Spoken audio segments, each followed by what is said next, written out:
Est-ce que vous confirmez aussi que le général Toto voulait aussi le pouvoir? Bon, chacun de ceux-ci-là, ils voulaient le pouvoir, parce que peut-être sont des officiers supérieurs, mais ils ne se sont pas manifestés.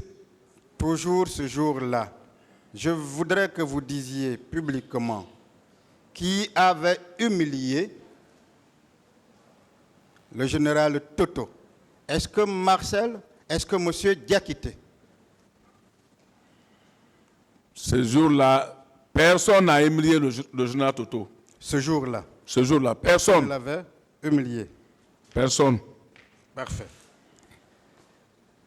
Si je vous comprends bien, donc, la décision de la prise de pouvoir a été prise entre vous, Monsieur Claude Pivy, Feu Issa, Général Sekouba Konaté et le président Dadis Camara. Merci. Monsieur Aboubakar n'était même pas là. On ne le voyait même pas là-bas, le temps là. Faut pas... Mais on nous fait comprendre qu'il est allé détruire plusieurs postes de résistance. On est même allé jusqu'à penser qu'il était extraterrestre et qu'il avait juste pris sur lui un corps humain. Vous pensez que lui seul, à cette époque-là, pouvait bien mettre ou prendre 3 camps en même temps? On a fait appel à tous les camps de se rendre au camp Alpha tranquillement et chacun s'est rendu tranquillement au camp. Donc tous les responsables des différents camps étaient déjà au camp Alpha Yaya. Absolument. Donc il n'y avait pas de raison qu'un autre quitte pour aller dans un autre camp. Non. Vous savez, je vous crois. Vous savez pourquoi? Parce que si ça n'avait pas été le cas, la prise du pouvoir n'aurait pas été sans effusion de sang. Si des camps s'étaient levés contre vous, on aurait eu du sang en Guinée. Est-ce que vous pouvez au moins le dire, même si tout le monde le sait, qu'en 2008, le président Dadis a pris le pouvoir sans effusion de sang? Effectivement, il n'y a pas eu d'effusion de sang. Même le bataillon char, même le camp Alpha qu'on parle, chacun s'est rendu tranquillement. Et depuis le temps là, vous pouvez demander les militaires du bataillon char, leur chef, c'est eux-mêmes qui étaient dans les commissions. Ils étaient dans les commissions aussi. Alors, si on vous comprend bien, par rapport à la prise de pouvoir, si le président Dadis devrait rester redevable à quelqu'un, c'est bien à l'armée, pas à un individu bien déterminé. Bien sûr, à l'armée. Bien sûr. Si l'armée n'avait pas voulu, grâce à vous, il ne serait pas devenu président. Bien sûr. On va aller au deuxième point. Je veux qu'on parle de M. Claude Pivy. Naturellement, ce qui n'a pas été déjà dit. D'abord, le soldat et le ministre. Est-ce qu'il y a quelque chose que vous n'aviez pas dit devant ce tribunal vous concernant? Bon. L'homme que vous êtes.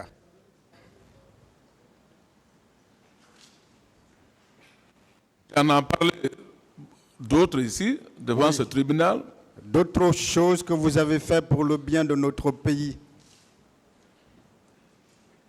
D'abord, j'ai bien dit que dans ce pays, même l'agitation entre les races au niveau de Zérekoré, quand il y a eu des problèmes là-bas, oui. C'est moi et le colonel Tebro qui a fait le déplacement ici, où nous nous sommes rendus à Zérekoré, où il y a eu plus de 200 et quelques morts. Et nous avons signé les recherches et on a mis la paix et on a essayé de donner la main entre les citoyens de Zérekoré. Tout le monde est devenu même famille. On a fait ça plus de 8 mois, on est basé à Zérekoré, moi et le colonel Tebro. Est-ce qu'une personne capable de piller de pauvres populations peut bien se permettre d'accomplir un tel acte républicain? On ne peut pas. Si on n'a pas aidé ce peuple-là, on ne peut pas le détruire. Parfait. Dites-moi, Vous avez servi, je vais revenir sur certaines choses par rapport aux soldats que vous êtes. Vous avez servi le régime du feu président Lansana Conté. N'est-ce pas? Bien sûr. Est-ce qu'à un moment donné, le pouvoir de Conté allait vaciller si vous n'aviez pas été là? D'abord, j'ai bien dit que d'abord, tout le monde en sait, en ville ici, je vais toujours le respect du président en tant que père. Sinon, il y avait un temps qui est arrivé, j'ai commencé d'abord, lorsque le palais a été attaqué, ils ont envoyé... En quelle année? Allez-y. Oh, bon. C'était en 96, non? Non, je crois le 2 ou 3. Allez-y. Le 2 ou 3 février. Ok. Quand il y a eu l'attaque au niveau du palais, la fois passée, il y a un des doyens qui a parlé de Wanwaran. Donc, quand ça a été fait comme ça, ils ont pris le président envoyé au camp Al-Faya. C'est moi encore qui ai été l'auteur pour sauver le journal Conté là-bas, au niveau du camp Al-Faya. Ce jour, qu'est-ce qui s'est passé? Lorsqu'il a été arrêté, il était au camp Al-Faya, il a fait quelques jours. Alors, il s'agissait d'aller le terminer au niveau de l'hygiène militaire. Donc, le matin, tous les officiers supérieurs ont fait le rassemblement devant le drapeau du camp Al-Faya, où il y avait les Gbago Zoumangui, les Vamra Oulari, ainsi de suite. Moi, en tant que caporal-chef, je suis allé à Bata, j'ai organisé au moins 5 de nos hommes. J'ai dit, on ne peut pas rester ici, ils vont essayer de faire du mal à notre président parce que c'est à son temps que nous, on a été recrutés dans l'armée. Allons-y, on va essayer de crier fort au niveau du bataillon et on va essayer de dégager. C'est comme ça on a été pour crier au niveau du bataillon et on a dégagé tout ce qui avait déjà préparé contre le général Conté. On l'a demandé de venir au drapeau, de s'adresser à nous, les militaires, et on est prêt à le défendre, et on l'a défendu, et je l'ai pris, je l'ai confié dans un lance-grisère de l'hôpital, j'ai dit accompagne le président au BKG. À ce moment-là, vous n'étiez que caporal-chef, hein? J'étais qu'un caporal-chef. Est-ce que là n'est pas l'expression d'une loyauté vis-à-vis de celui-là qui était le premier magistrat du pays, ou le commandant en chef des forces armées? En le faisant, vous vouliez indiquer à toute l'armée que vous êtes loyal, n'est-ce pas? Ça, c'était mon premier devoir, loyal. Est-ce que c'est le seul devoir accompli vis-à-vis de feu général Lansana Conté? J'ai dit bien le 2 ou 3 après. Ça, c'était le premier acte. Deuxième acte, c'est lorsque j'ai été désigné en l'an 2000, je crois 6 ou l'an 2007. Bon. Quand j'étais désigné comme porte-parole de l'armée, ça faisait le deuxième, où encore l'armée a eu confiance en moi de me désigner comme porte-parole.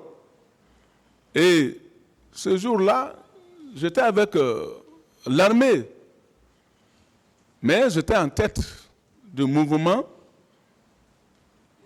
On est venu plus d'une semaine pour pouvoir franchir le pont 8 novembre. C'est quand j'ai décidé, j'ai dit demain, je vais franchir ce pont-là, quelle que soit l'arme. Et j'ai franchi le pont 8 novembre devant tout le monde, avec des milliers de tirs qu'ils ont faits. Tous les militaires de ce temps-là, je les ai laissés à quelques 100 mètres. Je dis, laissez-moi seul, je vais aller jusqu'à là où ils sont assis derrière le pont 8 novembre. S'ils veulent, je vais leur montrer des exemplaires. Je suis venu, ils ont tiré sur moi fatigué, moi je suis venu. Finalement, j'ai fait appel à mes hommes. Moi, je les ai désarmés, ceux qui étaient là-bas. J'ai pris certaines de leurs armes. Et les restes, ils ont replié. C'est-à-dire, quand on dit replié, ils ont fui, ils sont allés vers le BKG pour aller dire au président que l'adjudant-chef, parce que à l'époque, j'étais adjudant-chef, ils disent que l'adjudant-chef n'a pas voulu nous respecter. Donc, il faut qu'ils viennent par là. Je dis, si le président n'est pas assis, moi, je ne respecterai jamais personne. Parlez des faits maintenant, maître. Si, Monsieur le Président, ça fait partie des faits. Ça ne fait pas partie des faits. Ça fait partie, Monsieur le S'il Président. vous plaît, revenez sur les faits maintenant. Je suis de la défense, Monsieur le Président. Revenez sur les faits. On C'est pas veut une montrer, discussion. on veut présenter une autre personne devant vous. Il faut que notre rôle, nous le présentons autrement devant vous. Vous pouvez me retirer la parole et là nous prendrons nos responsabilités en tant que défense, mais vous ne pouvez pas m'empêcher de jouer mon rôle. Revenez sur les faits, maître, s'il vous plaît. Je ne discute pas avec vous. Monsieur le Président. Revenez sur les faits. Je suis très courtois, je ne discute pas. Vous avez la Mais parole je vais pour les continuer questions. mes questions. Pourtant, vous le Monsieur faites. Claude, Hein. Revenez, Monsieur posez des Claude, questions. On Oui. avance. Monsieur Claude, je Oui. dis justement avec des questions d'ailleurs. Après cet acte-là, qu'aviez-vous encore posé comme un autre acte de bravoure? Revenez sur les faits. Monsieur le Président, vous ne N'insistez pouvez pas. Ça n'intéresse pas Non. le tribunal. Revenez sur les Non, ça faits. intéresse la défense. Monsieur le Président, vous ne pouvez pas imposer à la défense une stratégie.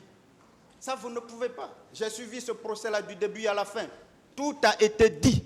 Vous ne pouvez pas m'empêcher de ne pas poser mes questions. Personne ne vous empêche C'est ce de que vous poser êtes des en train de questions, faire. s'il vous plaît. C'est ce que vous êtes en train de S'il faire. vous plaît, vous n'avez ne plus la pouvez pas non parole. plus S'il m'embrouiller, vous plaît, Monsieur le vous n'avez Président. plus la parole, maître. S'il vous plaît. Allez-y. Ce n'est pas un débat que j'engage entre vous et le tribunal. Ce tribunal a la direction des débats. Ce n'est pas une partie de décider de la direction des débats.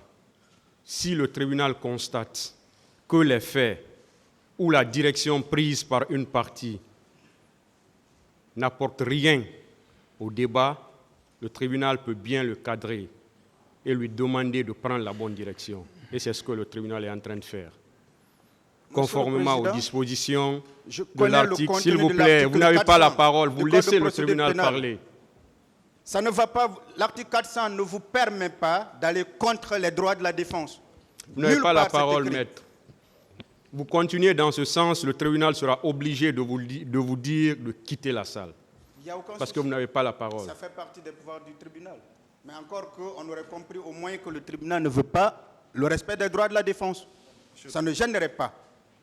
Mais j'ai des questions à poser que je dois poser. Une fois de plus, vous n'avez pas la direction des débats dans cette affaire. Vous n'êtes pas le tribunal. C'est le tribunal qui décide de la direction des débats. Et cette direction-là, c'est des questions qui concernent les faits. Le tribunal vous a laissé poser assez de questions sur la personnalité de l'accusé qui est à la barre.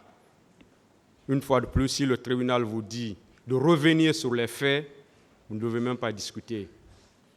Parce que vous êtes en train de partir dans un sens qui n'apporte rien au débat. Ça, c'est au tribunal de décider de ça, de juger de l'opportunité de ce que vous êtes en train de dire. Ce n'est pas une stratégie. Ce tribunal ne peut pas donner une stratégie et ne donnera jamais une stratégie à une quelconque partie dans le sens de poser des questions. Et le tribunal ne l'a même pas fait. Tout ce que le tribunal a demandé, c'est de poser des questions qui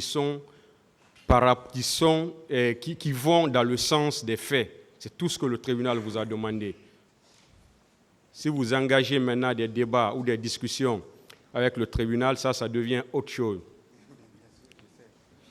Parce que depuis le début de ce procès, c'est ce que ce tribunal est en train de faire. Toutes les parties qui prennent la parole et qui vont dans un sens qui n'apporte rien au débat, le tribunal est en droit, je le dis encore, conformément aux dispositions de l'article 400 du Code de procédure pénale, que nous connaissons tous, le tribunal est en droit d'arrêter toutes les parties qui se hasarderaient à emprunter un chemin qui n'apporte rien au débat.